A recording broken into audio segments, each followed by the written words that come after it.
got this. Don't you worry.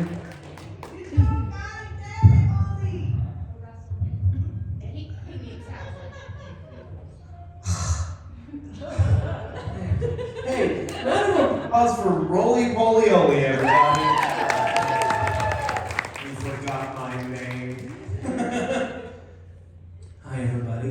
I'm Russell. Excited to be here. I'm a magician. You see that? That was pretty cool. I'm excited to be here. I'm a little nervous. I'll be honest. Actually, haven't had a ton of opportunities to get out and do stand-up recently, just with COVID and everything. My wife and I kind of disagreed on what I could and couldn't go out and do. I kind of thought as long as I, wear a mask, get your booster shot, all that kind of good stuff, I'm going to be fine. But she's been more worried about COVID, so she hasn't touched me in 3 years.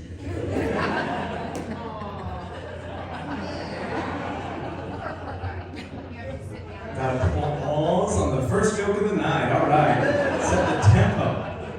It's a sad time. I did the math. I thought you said a 2-year-old daughter. Hey, that was a private conversation between the boys. I do feel the need to get something out of the way real quick, just to break the tension a little bit. I know what I look like. I have a hard time convincing people I'm not a youth pastor. Charlotte didn't trick you. This is a birthday party, not a Bible study. So don't worry about it. Not a particularly cool guy. It's not something I've been burdened with. I know it feels like the phrase, "Oh, fiddlesticks," just kind of came to life and then grabbed a microphone.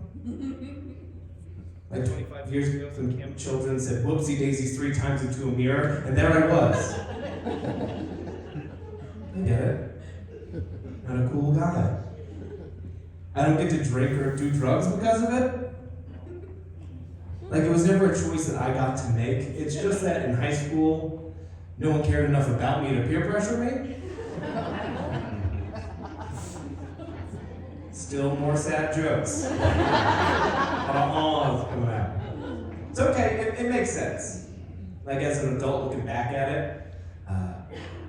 Because if you saw a high schooler who dressed like this, asking around for a spleef,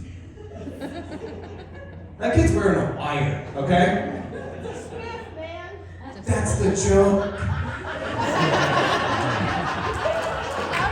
The joke's going fast and hot. You gotta keep up.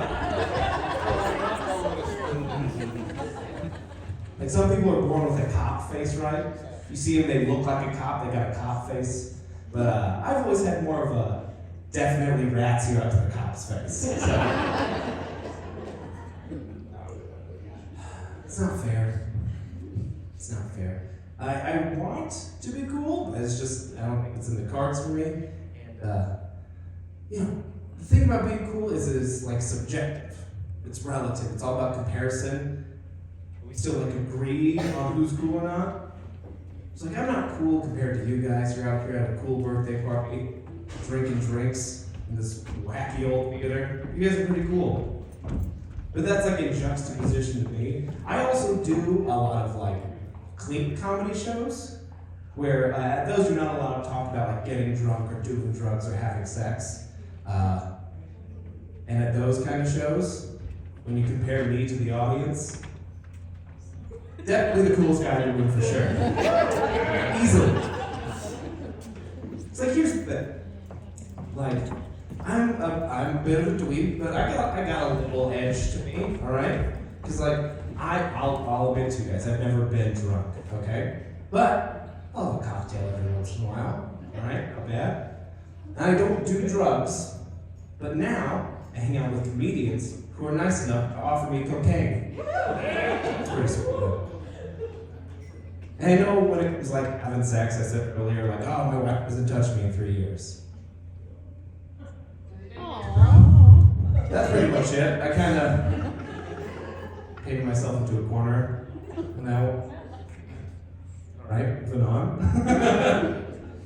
No, excited to be here. I came down from Colorado Springs. All right, one person. All right. Very cool. Are you white, perchance? I'm up in the Springs. I live right next to the Colorado Springs School for the Deaf and the Blind. And I actually found this out recently. This is pretty cool. Do you guys know what their mascot is? Yeah, neither do they.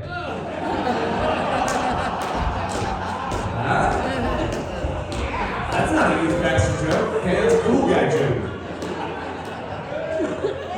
Not here in that church. I did see a few of you did laugh at that. It's okay, it is a bit of a mean joke. But here's the thing. My dad is actually a blind man. And so I ran that joke by him. And let me tell you something, he did not see that coming. Okay? That's pretty fun. You get to take that one to work tomorrow.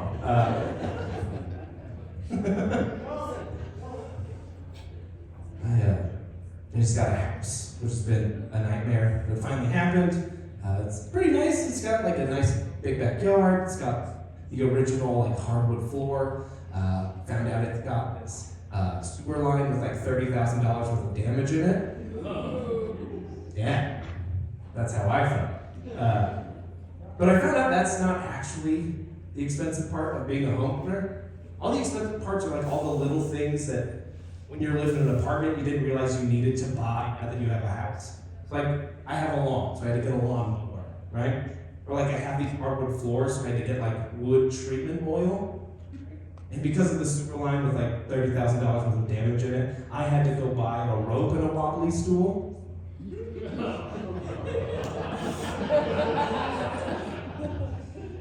And they don't sell those in package deals. You gotta go to 2 different stores. People start asking questions.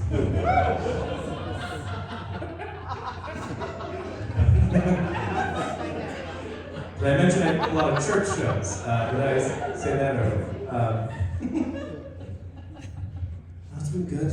I got a house, had to get a new job for the house, which has been good because I didn't really love my last job. I was the technical term for it was front desk lady. That's kind of what I did for a long time.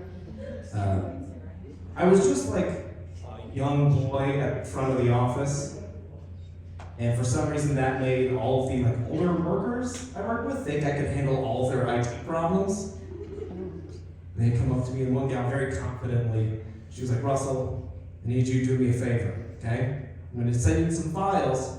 I'm going to need you to convert these MP3s into a PDF for me."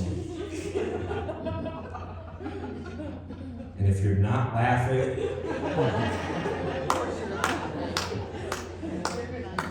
you must be like birthday age or up. There's no way. That's very funny if you know what I'm saying. And it frustrated me, it bothered me that she asked me that. And it wasn't her, her act of knowledge, right? I can't blame her for that. It's not her fault. It's just the confidence she asked me with. Just an unearned cockiness. Like that magician in my neighborhood who does the blind pit parties. I was like, "Hey, Timmy, pick a card.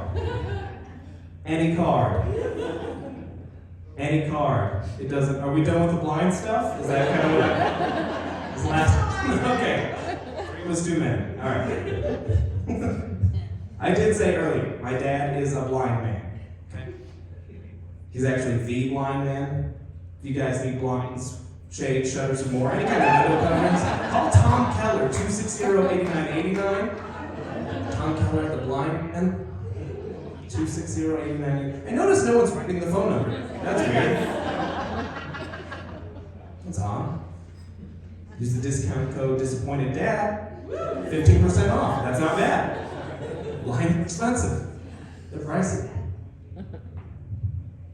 I'll admit, I didn't get a new job. I got fired from that job. I got fired for this thing. They called it corporate espionage. Yeah. Well, that's what I keep calling it, corporate espionage. HR kept calling it spying on the women's bathroom. So, kind of just a tomato situation. Got a new job.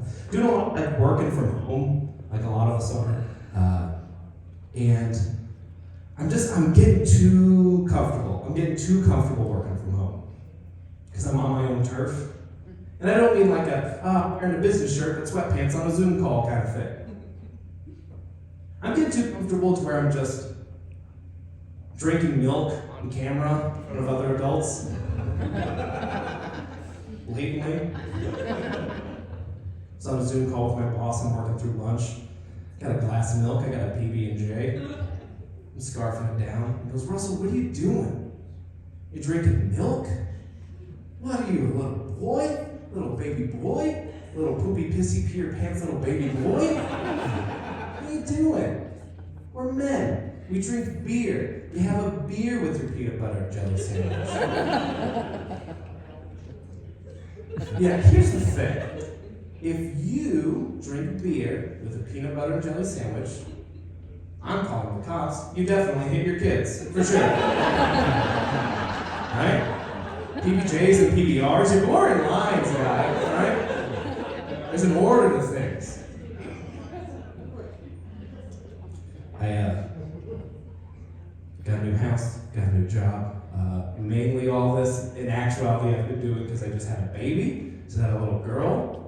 That's been weird. A couple. See a lot of people here don't love their kids as much. He's good. I love it. I love being a dad. It's been amazing. But it's been a tough transition into fatherhood just because for a long time, it's me and my wife, two young adults, kind of get to do whatever we want when we want to. But now we're transitioning into like parenthood, but it's all about her, right? It's like, she's crying again. Why is she crying? She tired, she hungry, she pooped herself again, right? And then you gotta check on the baby.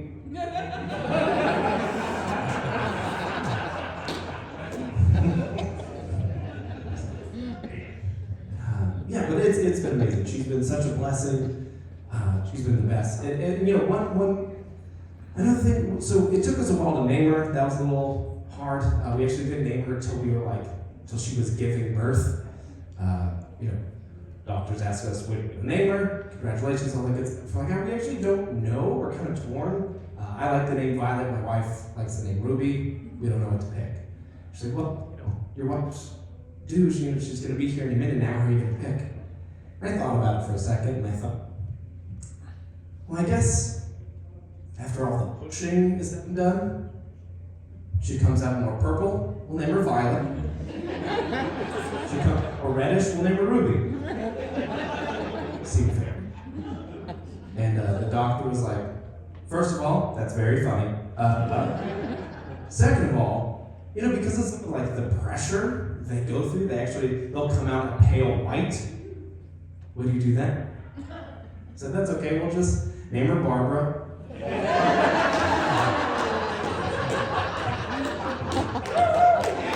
Like at least one Barbara.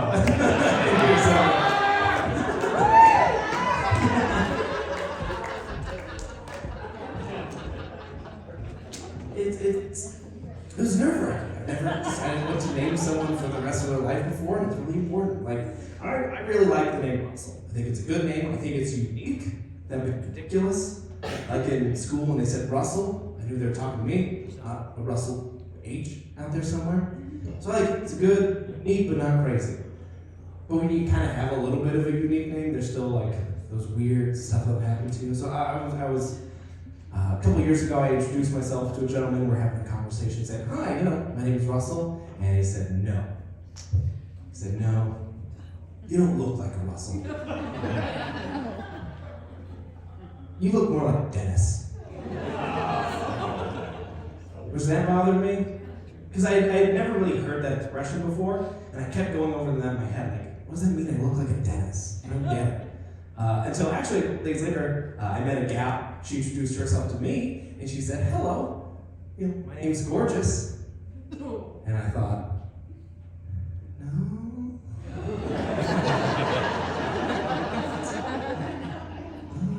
And that's when they hit me with their legs. I'm like, oh, that's so funny. No, you actually don't look like a Gorgeous. You look more like a dentist, actually.